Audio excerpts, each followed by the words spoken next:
Marlene Jennings has spent a lifetime of community involvement and public service experience and is now the new president of the Quebec Community Groups Network. Ms. Jennings has an extensive career in public service as a member of the Quebec Police Commission, an elected member of Parliament, and several community groups. She has served as trustee most recently for the English Montreal School Board. I'm sure we all saw that. Marlene grew up in the Jacques Cartier area of Longueuil with 7 siblings, and she credits this with training her to be organized, a skill that would enable her to manage multiple tasks and eventually enable her to earn her law degree while working full-time. We're honored and we're delighted, Marlene, that you've taken the time to speak to us today. I'm going to hand it over to you and Rita, and it's all yours. Thank you so much, Jim. And thank you to the Westmount Rotary Club for inviting me to speak to you on behalf of QCGN. Virtually is never the same thing as in person, but I'll do my best. I think we're all impatient to be vaccinated and to return to some semblance of normalcy. But when we do, it's really clear, we're going to need Rotarians more than ever. With your worldwide network and your community spirit, we're going to need your leadership as we emerge from the pandemic, your support of local economies and your focus on environment, education, and peace are going to be front and center on our local agendas as well as our global agendas. But I'm here to talk about a much more mundane issue. Many of you on this Zoom, if not all of you, are going to think that you've already seen this movie. In fact, you've seen it so many times, you can recite the storyline and the end to it.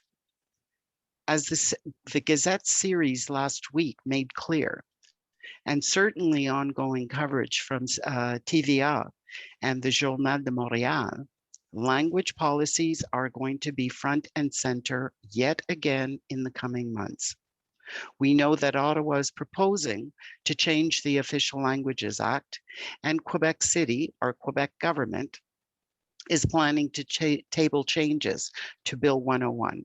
It is in this context that QCGN is committed to step up and continue and strongly advocate for our community while taking the time to consult and broaden our base and to build consensus. Because to be effective, we have to have an ongoing dialogue with members of our community, which is one of the reasons why I'm pleased to be here today with Westmount Rotary Club. So, who are we? Who is QCGN? Well, QCGN is the principal address for the Quebec's English-speaking community.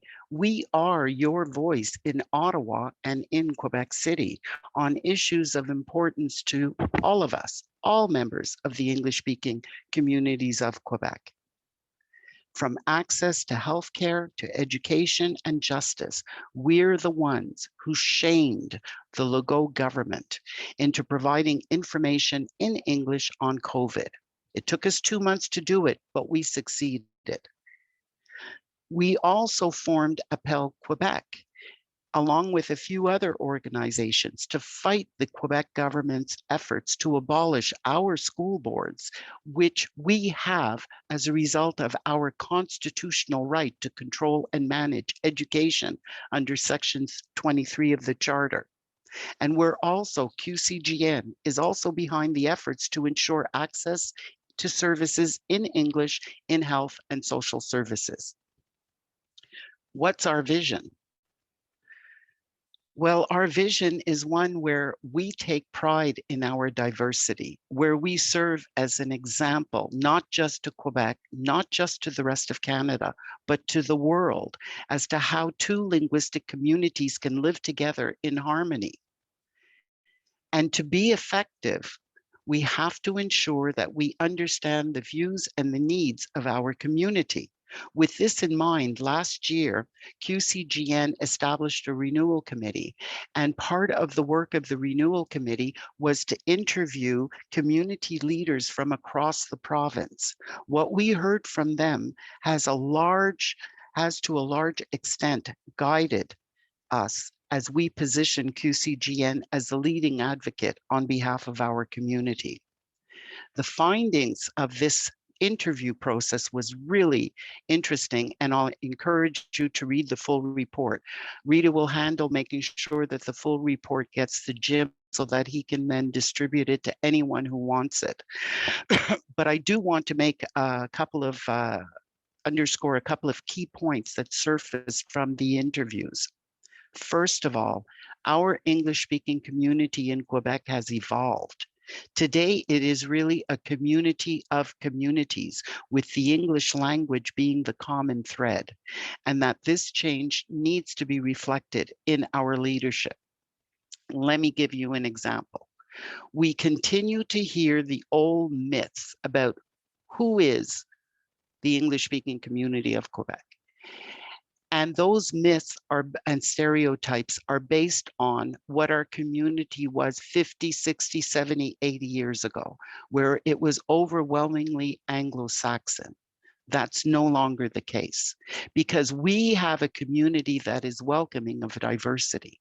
And as a result of that, we now have a community that is very diverse on the ethnic front, on the religious front, on the racial front.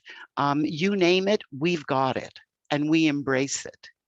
That's one of the really great characteristics of the English-speaking communities of Quebec. We embrace diversity, and the Quebec government doesn't like to hear that.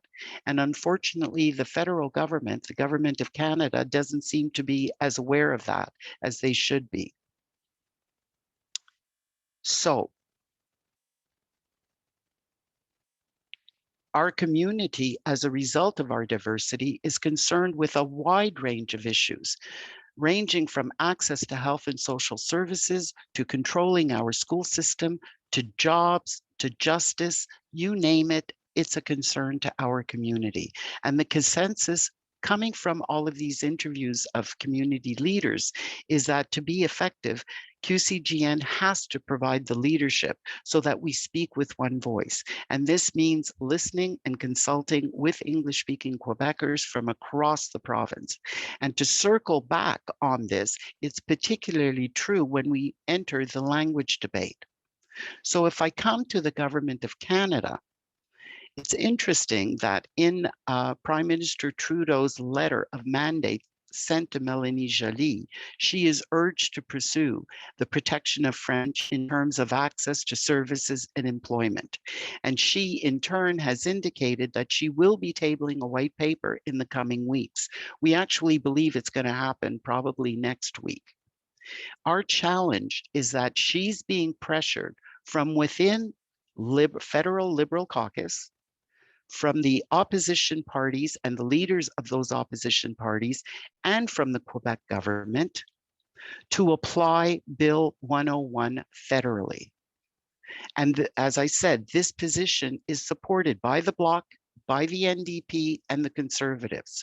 It's also supported by a significant number of Liberal members of Parliament. From our discussions with Liberals, we've learned that they believe that they have a political imperative that they must address if they want to win Quebec. Literally, our political parties that are supposed to represent all Canadians, all Quebecers, regardless of their political views, their race, their color, their gender, whatever, are all looking at the language debate through the political prism. What position that can they take that they think will guarantee them more Francophone votes inside of Quebec? Literally, it's that crass, and I mean crass. It's a violation of their duty. Once you're an elected official, you're supposed to represent everyone. So what's QCGN's position on this? Well, we know that Melanie Joly is going to issue her white paper on the modernization of the Official Languages Act, and it'll outline her proposals. We think that that's going to happen next week. QCGN welcomes an update. It's been, I think, 30 or 40 years since the Official Languages Act was significantly modified and modernized. So yes, it does need updating, but we will never budge on our fundamental belief, the equality of English and French, Canada's official languages, is a fundamental principle of our confederation. Our English speaking community is committed to protecting and promoting linguistic duality of Canada. And this includes both the need to protect and promote, one, the French language in Quebec and Canada, and two, the rights and freedoms and vitality of the English-speaking community of Quebec. So while we support the principle of French being the primary language of work in Quebec, as English, in principle, is the primary language of work outside of Quebec. Accordingly, measures to promote French within federally regulated companies in Quebec is welcome, and it is a positive measure, as long as those measures do not diminish or impair the rights, freedoms, and vitality of the English-speaking community. To be clear, this means that measures to promote French within federally regulated companies in Quebec cannot and must not impair the ability of English-speaking Quebecers to work in, to communicate with, and to receive services in English when they're dealing with federally regulated companies in Quebec. Measures to promote and protect the French language within federally regulated companies in Quebec, and the guarantee and must guarantee as well the protection and promotion of our rights, our freedoms, and the vitality of our community, the English-speaking community. And the two are inseparable. They have to be undertaken together. That is the only way that our constitutional confederation, which states and is built on two official languages of equal status, can be respected. Of course, we recognize that a similar approach to federally regulated companies should also be adopted outside of Quebec. So to reframe the issue, there's considerable political pressure on the government of Canada, as I said, to protect and promote French within federally regulated companies in Quebec. And federal and provincial political interests are using the promotion of French for political gain. They want to position the federal government as incapable of assuming its leadership responsibility to protect and promote French in Quebec and across the country. And when we actually dig down on the whole issue of applying French, the Official Languages Act, to federally regulated companies in Quebec, for instance, it actually ends up being more symbolic than anything else. Because right now, all of the studies show that the number of federally regulated companies in Quebec, they have approximately 70 to 80,000 employees. And the overwhelming majority of these companies, although not required to, have sought their certificates of francization. That means that, in practical terms, French is the language of work in those companies. And there are only approximately 4,000 companies, I believe it is, with a total of 20,000 employees that don't have that certificate of francization. So we're talking about a negligible amount. It's really just symbolic. But the federal and provincial political parties are using this whole issue for political gain purely. And they have shown virtually no interest in protecting our Constitution in protecting the fundamental pillars upon which our Canada was built, which is two official languages, linguistic duality, equality of both languages, and a responsibility on the part of the federal government to do everything to promote and protect both official language minorities and to ensure the vitality of both official language minorities. Provincial governments also have that responsibility, but as we can see in Quebec, doesn't go very far. And in the rest of Canada, goes even less far. So we think that in this context, the government of Canada cannot abdicate its jurisdiction.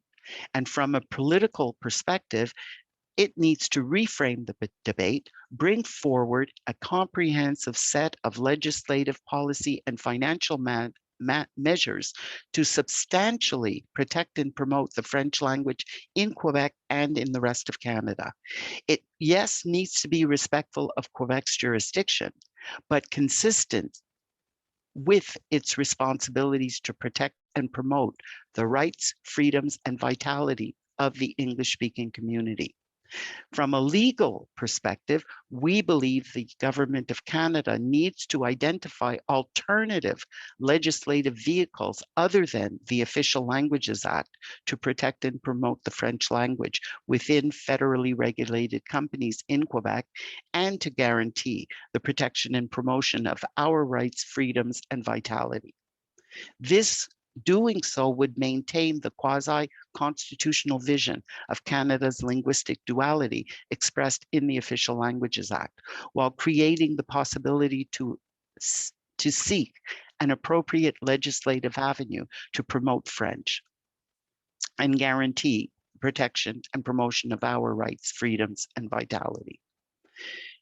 In terms of Quebec's approach, they made a move last week and issued a position paper suggesting, proposing, demanding that it be granted exclusive jurisdiction over language rights in Quebec and that it should take charge of protecting the interests of Francophones living in other provinces. Well, Quebec's proposal, intentionally or unintentionally, demonstrates a real fundamental misunderstanding of Canada's history, our purpose, and the application of the Official Languages Act. Because contrary to Quebec's position, the Official Languages Act actually respects French in Quebec.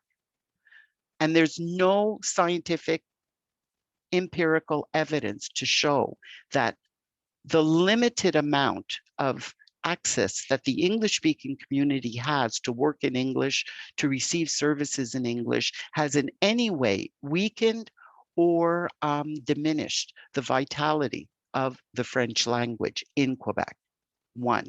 Two, the Official Languages Act respects provincial jurisdiction.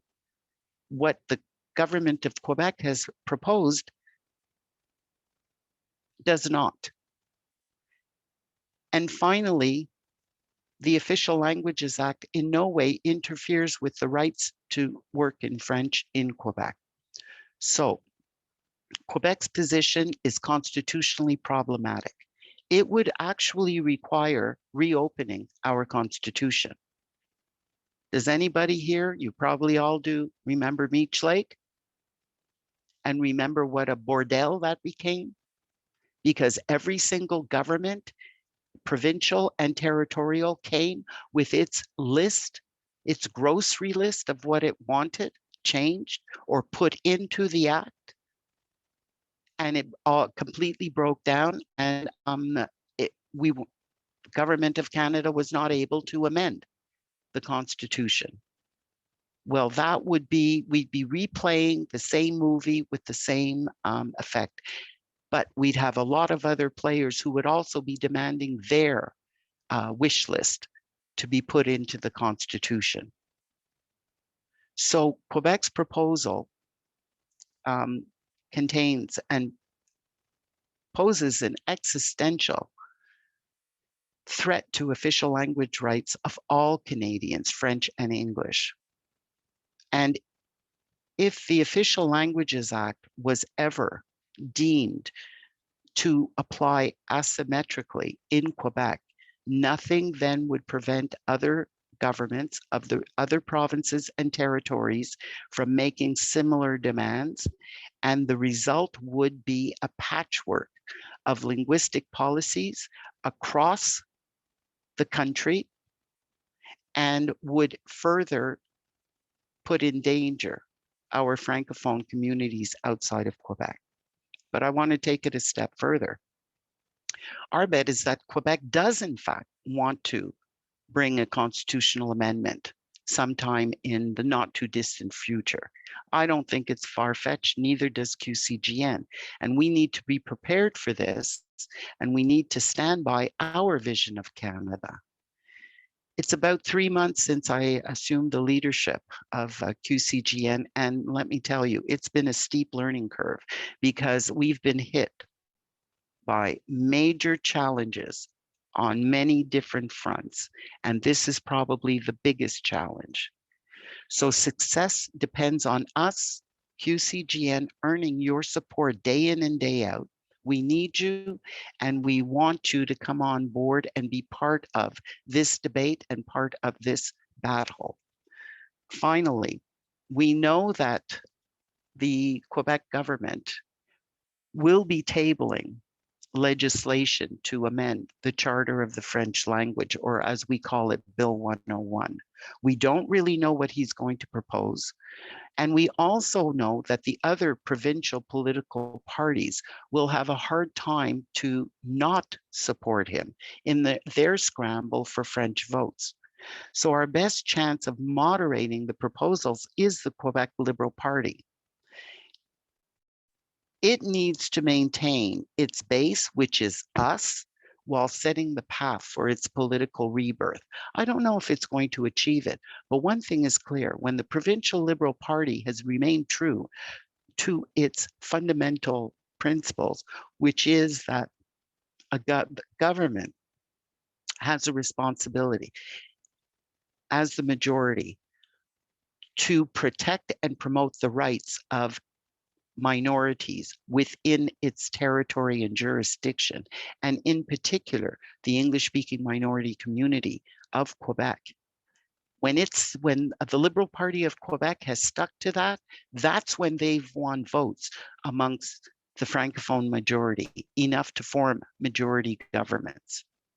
When they've strayed and tried to be nationalists, quote, separatists, as the Parti Québécois and now the CAQ, that's when it doesn't do that well, as the last election showed.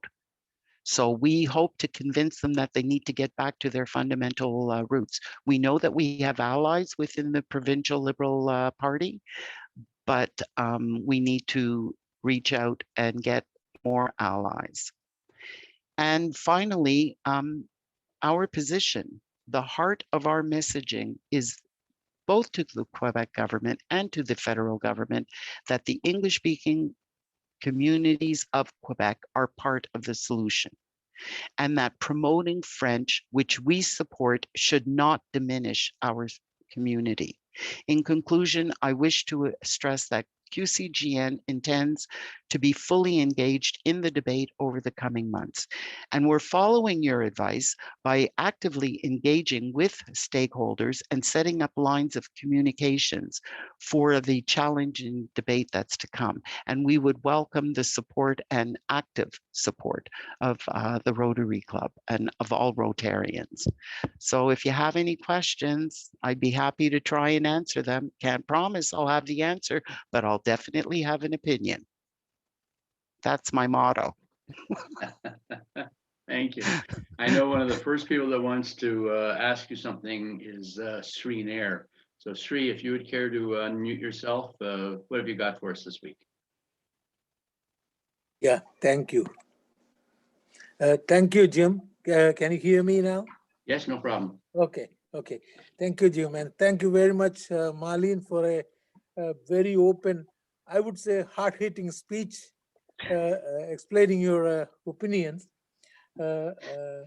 What I have to say is that, as a person coming from a country with 800 dialects and 15 official languages, I know exactly, the issues that crop up because of the languages. I just drive a little bit in my country and I cross, there is no crossing, but I cross into another area, they speak a different language. That is the background I come from. But, having been in Canada over the last few years, several months a year, something I observed is the issue is not so much between French and English. What I have seen in Quebec is the issue is more parochial in terms of regionalism. It's not the French language against English. It is Quebec as a region versus the rest of the region. That is what I have seen. If you want to change that, I think the approach has to be more integration between regions. I think that is partly, the responsibility of... Sorry? Okay. Yeah, I was trying to say that, the issue more, I think, is parochial in terms of regionalism than language. So I would request Marlene, if her effort is expanded more in terms of regional integration together with dual language recognition and respect. I would like Marlene to comment on that. That's a really good point that you brought up. Shri, do I have your name correct? Correct, yes. Part of it is the issue of regionalism, but behind the regionalism is separatism. So Quebec has a party that is devoted and organized, and one of its first principles is to seek to make Quebec an independent country. And therefore, that's the Parti Québécois. And therefore, everything they do, every policy, every position that they take is through the lens of how will this allow us to get closer to our goal? They have no interest in integrating with the rest of Canada. They want to separate from Canada and become their own independent country, one. Two, the other political parties, like for instance, the Coalition pour l'Avenir Québec, as we commonly call it, the CAQ, says we're not interested in separatism. We just want to make Quebec as autonomous as we can. But in order to make it autonomous, and that's one of the backroads to independence, it means Quebec government taking over federal jurisdictions in a number of areas, and that violates our constitution. And their track record on official language minorities, whether it be the English-speaking minorities in Quebec, their track record with us of respecting our rights as an official language minority community. For instance, our constitutional right to protect, to control and manage education of our community. We have our school boards, we have school elections. It's a democratic system. Is it perfect? No, it's not, but it's a heck of a lot better than having everything dictated by people who work in Quebec City or who are appointed by the government and therefore have a limit on their advocacy and lobbying. So Quebec has a lousy track record in one, that there's an official language community within their own territory. Two, acknowledging and actually acting on their legal, constitutional, and moral responsibility to support and promote our rights, our freedoms, and the vitality of our community.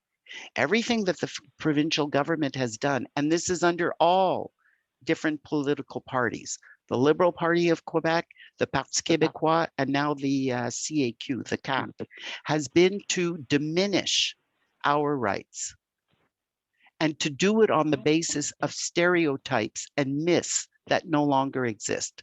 Let me give you an example. When it comes to the level of poverty amongst the different demographic groups,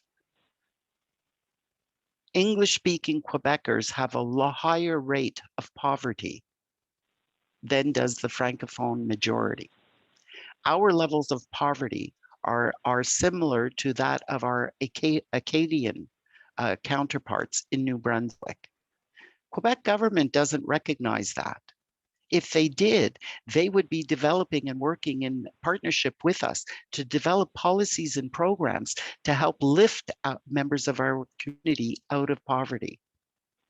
When it comes to the job market, the biggest employer in all of Quebec is the provincial government. They employ more public servants in total than any other employer or sector in Quebec. And guess what? Even though we represent approximately 13% of the Quebec population and the working population, only 1% of Quebec's public service is made up of members of the English-speaking communities of Quebec.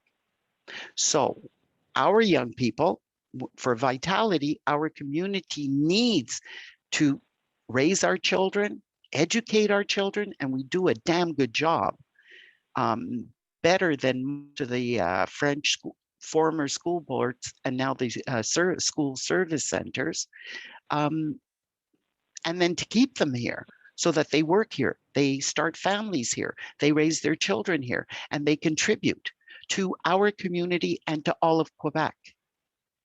But if the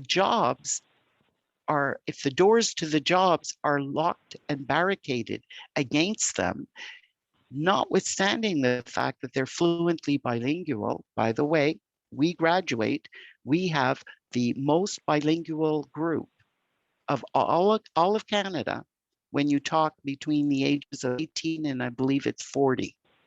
75% are fluently bilingual. So if the job market is virtually closed to them, what happens? They take their talents and their skills and their bilingualism, and they're really attractive to governments and to private sector in the other provinces. Why? Because they're well educated, because they're talented, and because they're fluently bilingual, and in some cases trilingual, depending on their ethnic makeup. So employers outside of Quebec are screaming and scrambling for our young people.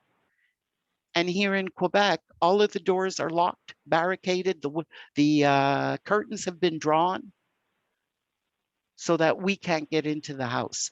That is jobs. So that's to you, Shri. It's a long one. That was about as complete as you can get. I have a question. Hi, Yes, Marlene. Susan. Hi. Hi. Thank you. Thank you so much for coming today. This is really, really interesting. You may detect a note of discouragement as I ask this question, because I've been seeing this drama play out for years, and logic doesn't seem to make any kind of dent. You know, the Lucien Bouchard, who was on that committee years ago, who actually said that the Anglophone kids had an advantage in the workforce because they spoke French. Logic doesn't seem to make sense. And now with this $5 million being injected into the Office de la Langue Française in the midst of COVID, my question is, are there enough of us left? Do we have enough power behind us to make any kind of difference? Because it seems to me that all we're doing right now is just clawing back the rights we had that they're trying to take. I do think, look, when you talk about exhaustion, and fatigue when the same issues come up over and over and over again, the same battles, which we end up winning in virtually all of the cases, but it strips us of so much energy, the efforts, that yes, our community is tired. At the same time, what we heard from all of the interviews, and this was across Quebec, it wasn't just community leaders in the greater Montreal area, it was across Quebec. What we heard was, we're tired, but we believe too much in our community that we are going to find that second wind. And we are going to fight as hard and harder to make sure that Quebec doesn't get what it's trying to get. And if that means reaching out to allies in the rest of Canada, because what Quebec wants is a constitutional amendment that would declare that the French language is the only official minority language in all of Canada.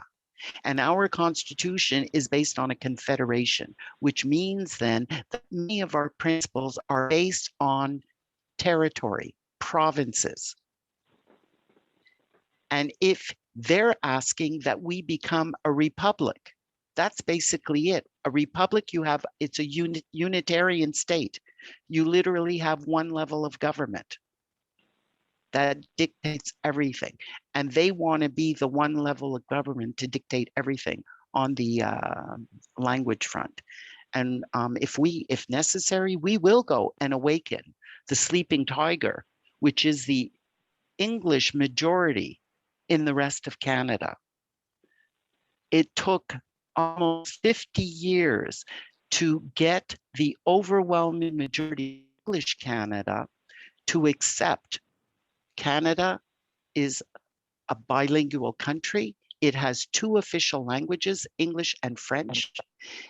There's equality between the status of both languages, and there are two official minority communities, the French inside, well, all across Canada, and the English-speaking minorities in Quebec, and that the government of Canada has a specific constitutional and moral obligation to protect and promote both.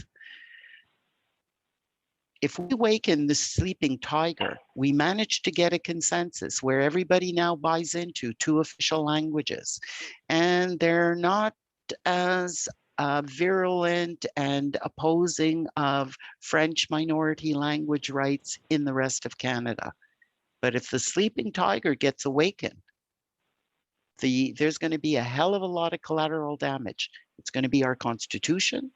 It's going to be our linguistic peace. It's going to be the harmonious, pretty much, existence of two official language minority communities. It's going to be our confederation constitution. All of that is going to be thrown into the mix, and it won't be a pretty sight. And yes, we'll be losers, but guess what? We always have the option of saying, well, we're part of the majority. And we'll flex, like Quebec's doing for francophones, we'll flex our muscle and we'll throw out the responsibility to protect minorities. Because that's what Quebec does. Quebec refuses to acknowledge that it is a majority on the territory that it governs. And therefore, it doesn't see that it has any special responsibility towards the linguistic minority in Quebec. And now they're trying to basically do the same thing in the rest of Canada. We're not going to let it happen. And the community leaders that we consulted with over the summer also said, no, we'll find our second wind and we will fight this. So I hope that gives you a bit of hope, Susan. Thank you. Thank you, Marlene. I have a comment about that, which I just want to say it and you can just bypass it and then go to my question, okay?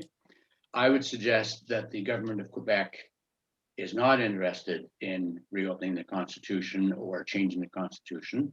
I would suggest that it is more interested in creating a constitutional crisis and therefore having the impetus or the excuse to go ahead and do what they want. We're not gonna, I don't want you to go there. My next question is, will your group have any involvement in what looks to be a fight coming up? The Parti Québécois is saying that Dawson College should not be receiving $100 million to expand. It should be going to the French side. Is it indeed too much money going to the English side? No. Short answer is no. If anything, English education has been underfunded in comparison to our Francophone counterparts. And what's really interesting is that the federal government transfers all kinds of money under intergovernmental agreements to the government of Quebec for, say, access to services in health, access to services in justice.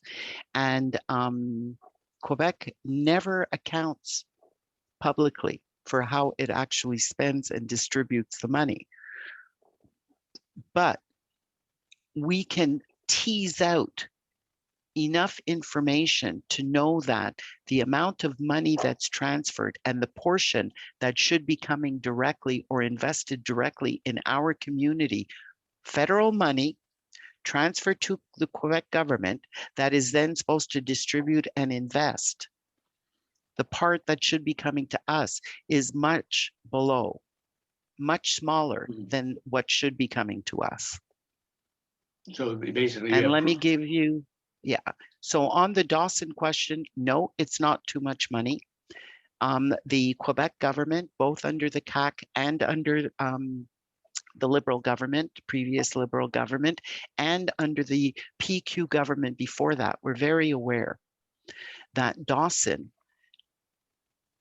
Quebec government establishes a ratio, a number that CEGEPs, Francophone, Anglophone, CEGEPs can admit yearly as students.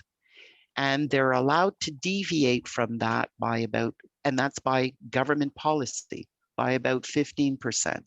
So Dawson, for the last almost 20 years, the total number of authorized admissions is a little over 7,000 annually.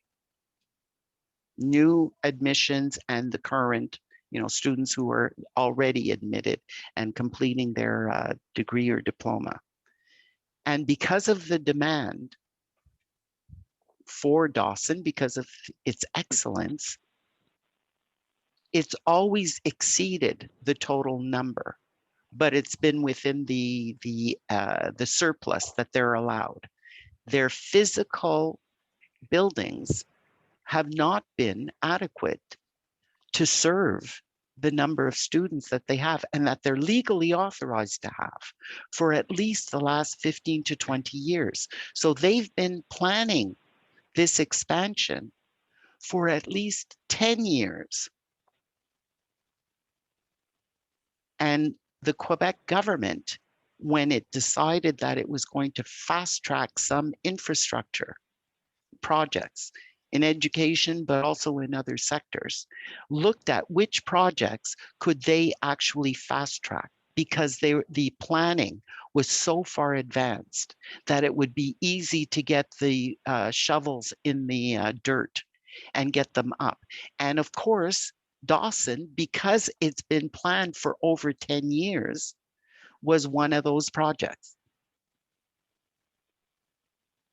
Thank you very much. You're Are there welcome. any other questions there? We're getting up towards 1 o'clock here. David Franklin, would you be kind enough to step in and thank our speaker for us? Can you hear me? Absolutely. Marlene, your presentation has been looked forward to our club for many months. Your presentation was extremely articulate, very clear, and very, very unfortunately informative. We have in our four-way test a saying, is it fair to all concerned? If only everybody was a Rotarian, there wouldn't be this problem. Yeah. You're very fortunate. I've heard, for example, that there are 100 communities, different communities in Montreal, 100. And you are the glue that puts them all together to protect their rights. Our community is blessed to have you as a leader.